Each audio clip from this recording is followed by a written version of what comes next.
They told you to speak up until your voice made them uncomfortable. They told you to be yourself until your truth contradicted their illusion.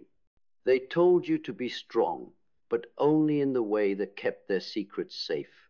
And so you learned the first rule of dysfunction. Never reveal the wound, only the scar. Pretend to be fine. Smile at the table. Swallow the truth whole and call it respect. Because in a family that hasn't healed, honesty is betrayal and silence is survival. They didn't teach you how to feel. They taught you how to perform, not how to process pain, but how to hide it with posture. How to cry with dry eyes, how to scream through politeness, how to suffer in invisible ways that would never embarrass the legacy. Because in that world, image is everything, and healing is rebellion. So you learn to lock it in, the rage, the shame, the questions you weren't allowed to ask. You buried your real self under layers of compliance. You became a version of you they could accept even if it killed your spirit. Because that's what was passed down, wasn't it? Not tools, not truth, but trauma dressed up as tradition. You were handed roles, not roots. Rules, not reality. You were told what to do, not taught how to feel. You were given expectations, but not empathy. And still, you survived it. You grew in the cracks of their denial. You found light where there was only legacy. You carried their pain until your back bent, and then you stood up anyway. But let's tell the truth. You didn't just inherit pain. You inherited the silence around it. And silence is where generational cycles fester. It's where secrets become symptoms. It's where love becomes manipulation and protection becomes control. Because when people don't face their own wounds, they shape the world around them to make sure nobody else touches them either. That's why you became too sensitive, that's why you were the difficult one. Not because you were wrong, but because you saw the lie and refused to become it.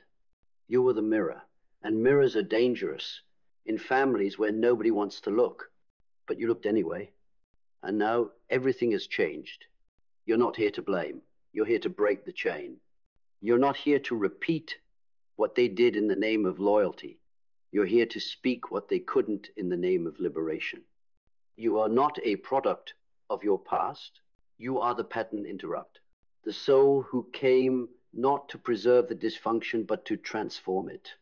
And that is not easy, because when you stop pretending, the whole system resists. They'll say you've changed. They'll say you're selfish, ungrateful, dramatic. But here's the truth. They won't say out loud. They resent you because you're doing what they never had the courage to do.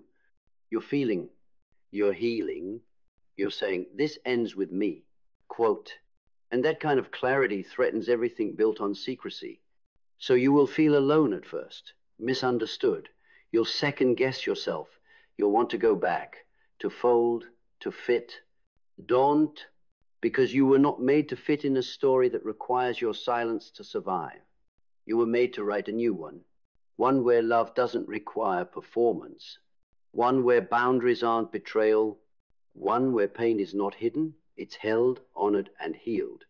This is your work now, to turn the suppressed into the spoken, to turn the numb into the known, to say what was unsaid for generations, even if your voice shakes, even if no one claps, even if it breaks everything open, because sometimes things have to break open to stop breaking down. And you've already been through enough breakdowns to know this. The pain is not the enemy. The pretense is, because nothing ever heals in a house where the truth is the most unwelcome guest. And still, you love them. You love them while they ignored you. You love them while they projected onto you. You loved them while they asked you to be someone less threatening. And that love was real. But love without truth is not healing. It's hostage taking. And now your love has evolved. It no longer contorts. It no longer shrinks. It no longer abandons self to preserve a system. Because love that costs your truth is not love. It's legacy addiction. And you're done being addicted to a legacy that calls repression virtue. You are not here to maintain what's familiar. You are here to make what's possible visible. You are not here to play a role. You are here to reclaim your soul. So when the voices echo, don't air the family's dirty laundry, be grateful. It wasn't that bad, hear them, and then transcend them, because they are not truth. They are trauma rituals. And your spirit came to break the ritual, to feel where they numbed, to speak where they swallowed, to stand where they crumbled. And in doing so, you will become something they never imagined, but always needed, a living proof that the cycle ends, not through violence, not through revenge, but through radical truth, uncompromising love, and a new way of being that holds both the pain and the possibility.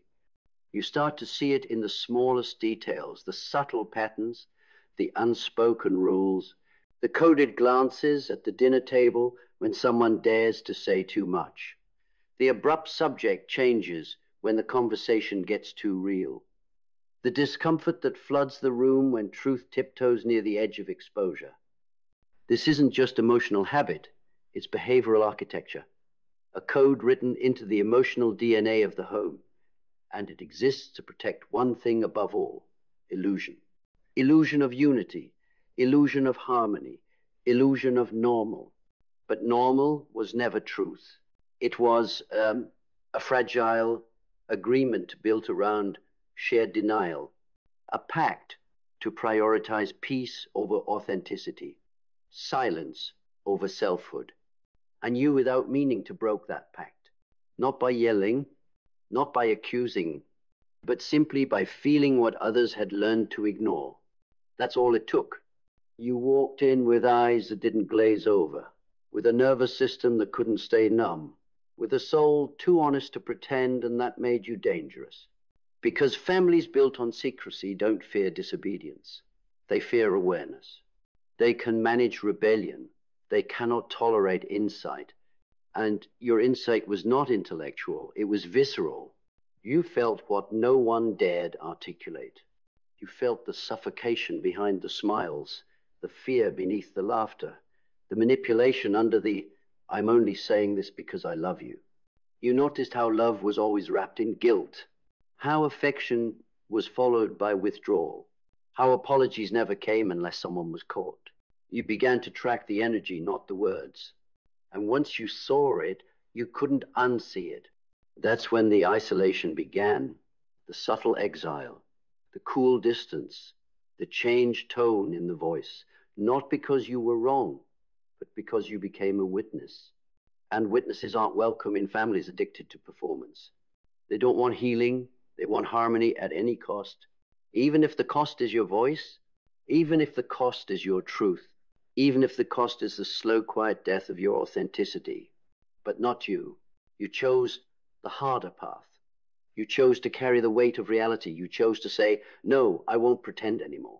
And in doing so, you became free. Not externally yet, but internally. And internal freedom is the seed from which all transformation grows. Because once you are no longer controlled by what they think of you, you become untouchable. You no longer need them to agree for your healing to be valid. You no longer need them to confess for your pain to be real.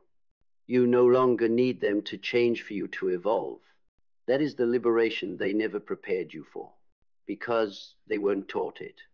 They were taught to survive. You chose to live. And living, truly living, requires grieving. Not just what happened, but what never did. The hugs you never got. The I'm sorry that never came. The security that was always conditional.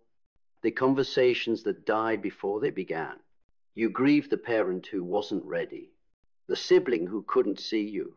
The version of you that had to go quiet just to belong. You grieve it all. And in the grieving, something sacred emerges. Space, space for a new self. One not built on adaptation, but on truth. Not built on loyalty to dysfunction, but on devotion to integrity. And that self, born through the fire of clarity, no longer needs the old world to validate it, because it remembers what it was before the roles, before the guilt, before the fear taught you how to flinch every time your inner voice rose up. It remembers that you were not made to be palatable. You were made to be powerful, and power doesn't always roar. Sometimes it sits in stillness and says nothing when provoked. Sometimes it walks away when staying would be easier. Sometimes it loves from afar because proximity no longer serves truth. This is the new way. Not cold, not cruel, but clear. So clear that confusion has no home in your body anymore. So clear that guilt no longer gets to wear the face of love. So clear that even when they come with flowers, if they bring the same energy that once caged you, you will choose your peace over their approval. Because now, finally, you have seen what they refuse to show you. That love does not demand your silence. That family does not mean forfeiting yourself. That peace built on pretense is a house made of glass, and you were born for mountains. So you stop reaching back, not out of bitterness, not from pride, but from a deeper knowing that some doors don't need to be shut. They need to be walked past with grace, with reverence, but without turning around, because not every thread needs to be rewoven. Some were never yours to hold.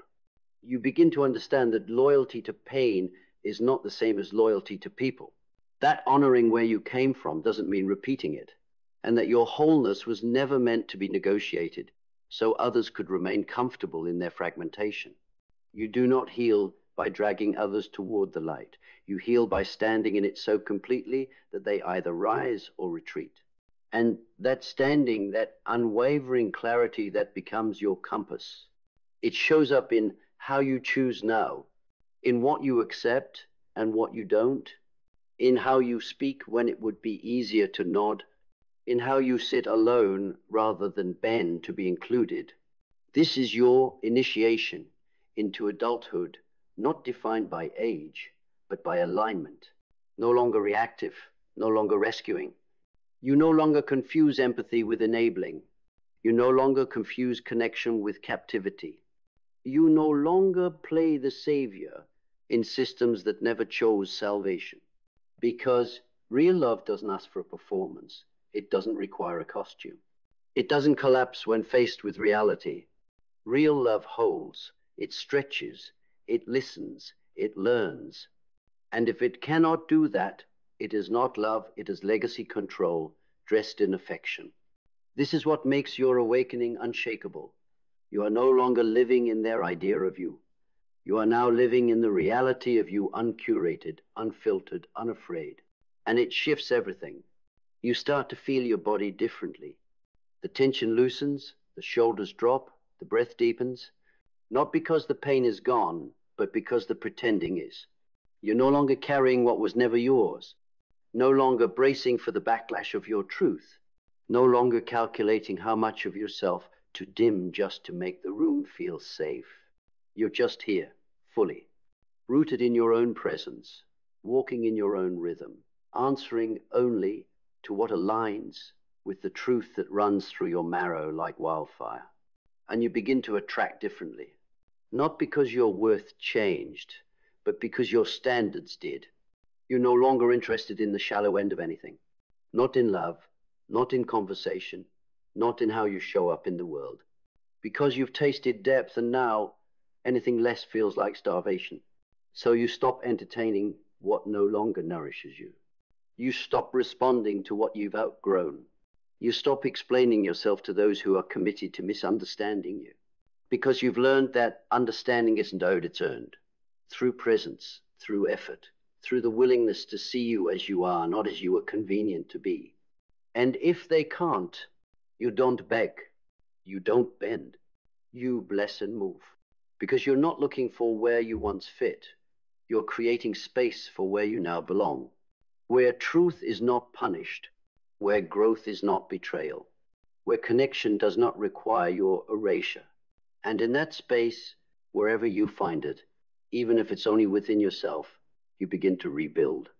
A life, a self, a rhythm, free from the inherited scripts and conditioned reflexes, free from the myth that blood always means belonging, free from the guilt that kept you apologizing for your light, because you've learned something sacred. Your lineage does not limit your becoming. It begins with you, but it does not end there. You are the turning point, the pivot, the line in the sand, and when future generations look back, they will not know the full weight of what you carried, but they will live inside the freedom of what you released. Because you had the courage to walk a path your family never drew, but always needed someone to blaze. And now, without warning, you begin to dream differently. Not the kind of dreams fed to you status, safety, applause, but the kind of dreams that rise uninvited from your deeper nature. Dreams without a ceiling, dreams unpolluted by shame, dreams that make no sense to the system but make perfect sense to your soul. Because when you stop carrying the weight of ancestral silence, what remains is space. And in that space, desire reawakens, not desire for survival, but for expression. Not what will make you impressive, but what will make you whole. And wholeness is a strange revolution, because it does not begin with gaining, it begins with remembering. The sound of your voice when it's not filtered through fear. The movement of your body when it's not frozen in fawning. The rhythm of your thoughts when they're not shaped by scarcity. It's like walking back into a forgotten cathedral inside yourself and realizing the architecture was always sacred. You just kept living in the basement, because that's what unhealed family systems do. They teach you to shrink your home to the size of their comfort. But your spirit is not meant for smallness. And when you let go of the need for inherited permission, you unlock something radical vision. Not the kind of vision they sell in 10-step programs, but the kind that emerges only after you've lost everything you were told to be. Vision that doesn't shout, it whispers, like wind through ash, like a flame relit after years of smoke. And in that vision, you see your future, not as something to conquer, but something to become. You stop seeing life as something to escape. You begin to shape it as something sacred. No longer a treadmill of performance, but a landscape of embodiment. You build from depth now. You speak from truth now. You love from overflow now, not from hunger. And in doing so, you become terrifyingly powerful. Not because you dominate, but because you are no longer available for distortion. You are no longer willing to build a life that looks good and feels like death. You are no longer seduced by comfort that comes at the cost of consciousness. You are no longer negotiable. That is what happens when you free yourself from the invisible contracts of your lineage.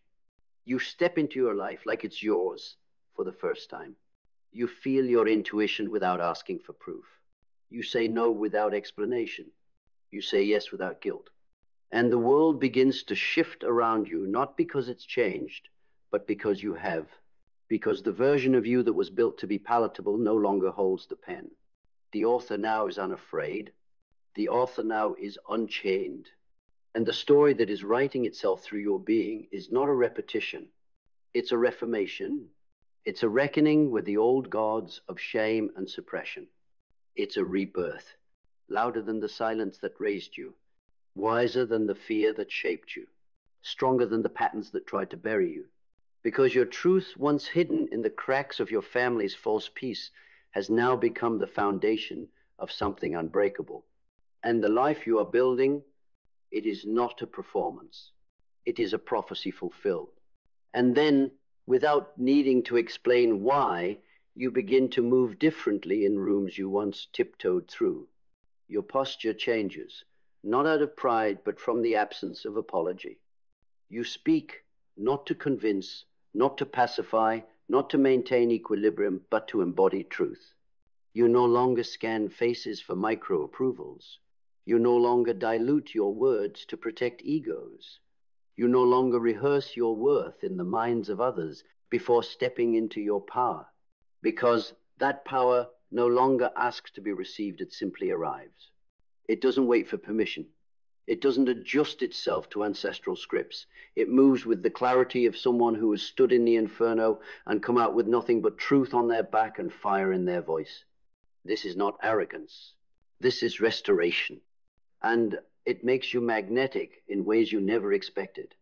because most people have never met someone fully themselves. Not someone without mask, but someone who has integrated every mask they ever wore and now walks with the authority of wholeness. Not someone who flaunts rebellion, but someone who lives freedom. And when you live like that, you create friction everywhere you go. Sacred friction, the kind that doesn't demand agreement, but creates awareness. Because your presence interrupts the sleep of others. It forces a choice, awaken or retreat. And whether they waken or retreat is not your concern, because you no longer exist for comfort. You exist for alignment. You're not here to fit in. You're here to clarify. You're not here to maintain the illusion. You're here to be a clean mirror, one that doesn't flatter, one that doesn't bend, one that reflects precisely what is, even if it's hard to look at, especially then. This is the price of becoming real. You are no longer consumed by other people's inability to meet you there. You see their resistance and do not internalize it. You hear their silence and do not shrink. You feel their discomfort and do not adjust your light, because you have nothing to prove and everything to live for. And so your time becomes sacred. Your energy becomes intentional. Your boundaries become divine architecture, not fences built from fear, but thresholds built from self-respect. You no longer let anyone through just because they knock. You don't open the gates of your soul to those who speak in the language of flattery, but act in the dialect of dysfunction. You don't make excuses for the energies that disturb your clarity.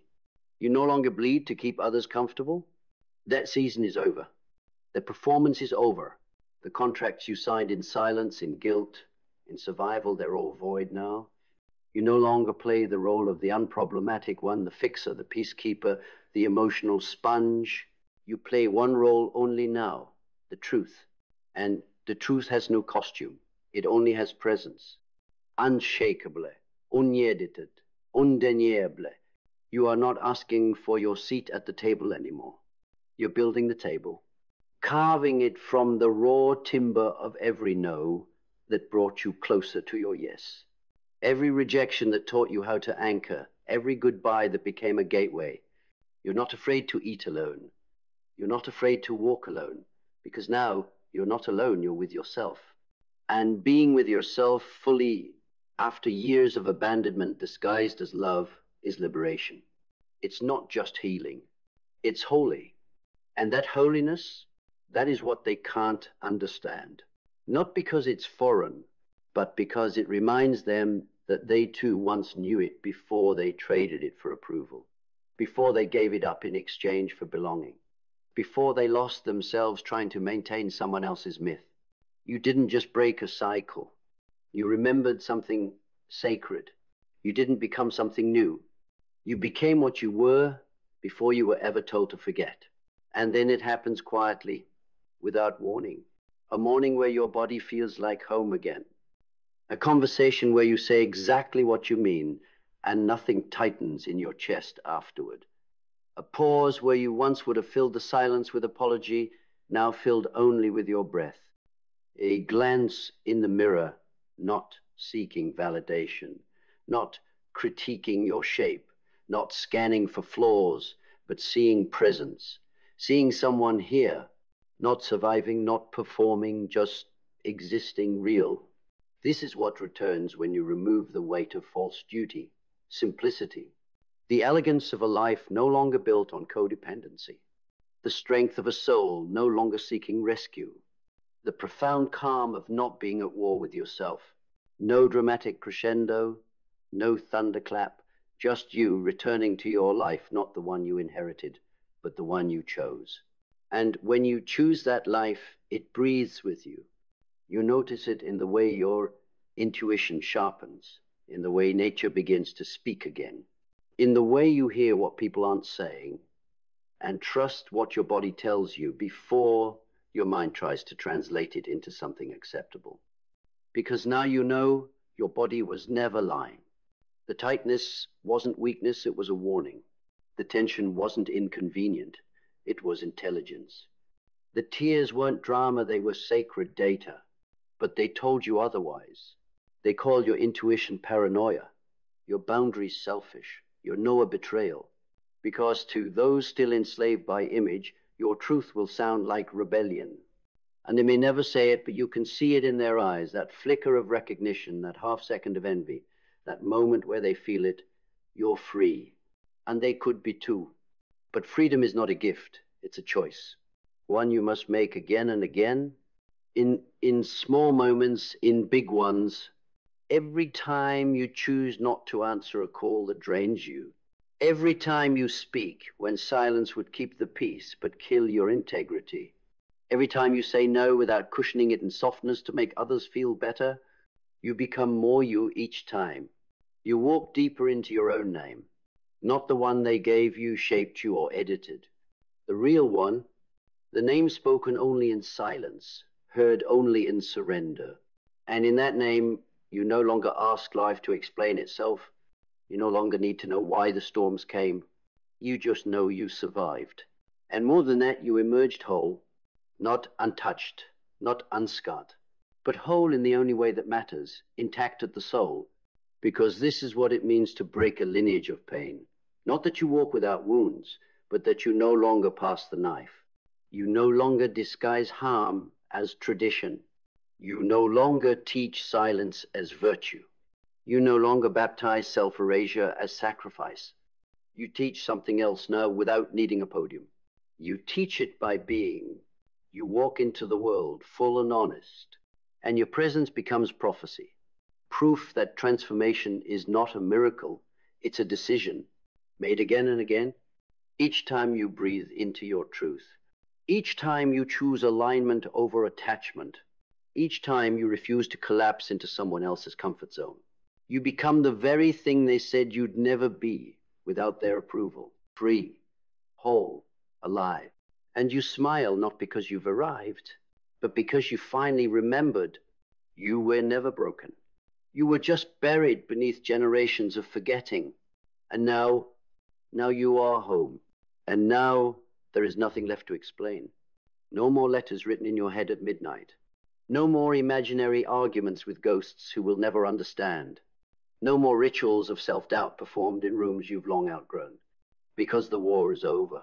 Not because they surrendered, but because you did to the truth, to the sacred, uncontested truth of who you are without the mask. You no longer carry the silence for them. You no longer keep their secrets in exchange for belonging. You no longer trade your peace for proximity, your joy for their approval, your soul for their comfort. That was the old contract. You burned it. And from its ashes, you've written a new one, signed in solitude, sealed with clarity. A contract not of compliance, but of sovereignty. A life no longer shaped by inheritance, but by intention. You will love them, yes. You will forgive them, yes. But you will never again abandon yourself to do it. Because this is what healing really is. Not a return, but a rebirth. Not loud, but permanent. Not the mending of what broke, but the rising of what never should have been buried. You didn't come to repeat the past. You came to end it. You didn't come to make them comfortable. You came to make yourself whole. And now you are, not because they saw you, but because you finally see yourself. And in that seeing, there is peace, not perfect, not painless, but real. And real is enough. Real is sacred. Real is freedom. And freedom is yours now, forever.